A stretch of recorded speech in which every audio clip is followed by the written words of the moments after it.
Hai guys, balik lagi bersama gue di channel Cahaya Fitri, di mana Fitri ini lagi nggak megang apapun, secangkir kopi pun tidak ada, bahkan kalaupun Fitri punya cangkir kopi itu selalu kosong, nggak pernah ada isinya. Nah, sekarang Fitri tidak mau memegang apapun, itu dikarenakan Fitri lagi kosong ya. Bukan berarti Fitri takut dinilai, enggak. Karena memang bicara tentang penilaian, ini sangat rancu banget nih kawan-kawan ya. Siapa di sini yang suka menilai atau tidak suka dinilai? Nah, jadi banyak banget penilaian ini disalahartikan atau penilaian itu sebenarnya tentang apa sih? Ini bukan hanya sekedar tentang nilai tinggi atau rendah ya, tapi penilaian itu adalah cara kita untuk berhenti sejenak, lalu melihat diri kita ini secara jujur. Menurut Fitri nih, penilaian itu ada beberapa bentuk ya. Ada penilaian yang didasari dengan pengetahuan, ada penilaian yang didasari dengan keterampilan, dan penilaian juga yang didasari dengan sikap. Lalu ditutup dengan penilaian yang didasari dari dalam diri kita. Lalu penilaian yang secara pengetahuan itu seperti apa? Yaitu bukan tentang seberapa kita pintar gitu ya kan. Namun apakah yang kita tahu ini membuat kita ini jadi jauh lebih sadar atau lebih bijak, bahkan lebih tenang. Nah, lalu bagaimana dengan penilaian secara keterampilan? Keterampilan itu bukan cuma hasil akhirnya, tapi bagaimana prosesnya. Misalnya berani untuk mencoba, berani jatuh, berani belajar, dan berani bangkit lagi. Itu perlu keterampilan, guys. Lalu bagaimana dengan penilaian bersikap gitu ya? Sikap ini bisa terlihat dari hal-hal kecil, misalnya cara kita bicara, cara kita bersikap, cara kita memperlakukan sesama gitu ya kan. Bahkan cara kita ini untuk berbicara itu apakah kita ini bisa menyakiti hati orang lain.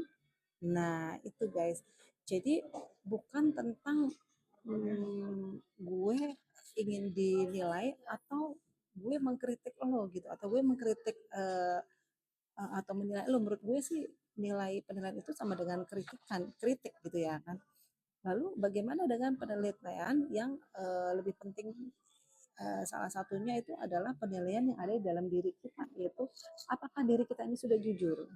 Apakah kita ini mengakui kekurangan kita atau mensyukuri proses yang kita lakukan gitu ya kan? Dan kita ini mau terus belajar. Nah, dan kita juga tidak perlu selalu menyalahkan orang lain gitu ya kan. Banyak sekali di luar sana itu kita merasa benar gitu ya. Bahkan mungkin Fitri bisa aja jadi seperti itu tanpa Fitri sadari gitu ya kan, bahwa gue ngerasa benar terus gue menilai lo gitu. Jadi bukan bukan seperti itu guys ya.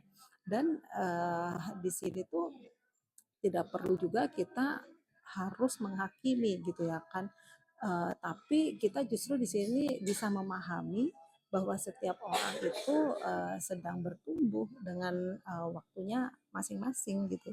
Jadi menurut Fitri, kesimpulan dari penilaian ini adalah bagaimana kita bisa memahami secara pengetahuan, memahami secara keterampilan, memahami penilaian ini secara bersikap, dan yang paling penting itu adalah memahami penilaian ini yang ada dalam diri kita. Itu sih guys. Coba menurut lu kayak gimana? Lu bisa komenin gue atau adakah masukan yang dari lu yang bisa kita kembangkan lagi tentang penilaian ini agar di lapangan atau agar kita ini bisa belajar dalam hal berkomunikasi tanpa harus menjudgment atau menilai seseorang itu dengan dalil pembenaran yang ada dalam diri kita gitu loh guys. Oke, see you, sampai ketemu lagi di channel Cahaya Fitri. Lu selalu di situ, lu boleh megang kopi, kalau lu boleh deh ngopi ya, tapi ingat setelah itu lu kosongin lagi, jangan lu terus-terusan lu isi, ntar lu luber ya. Oke, dah.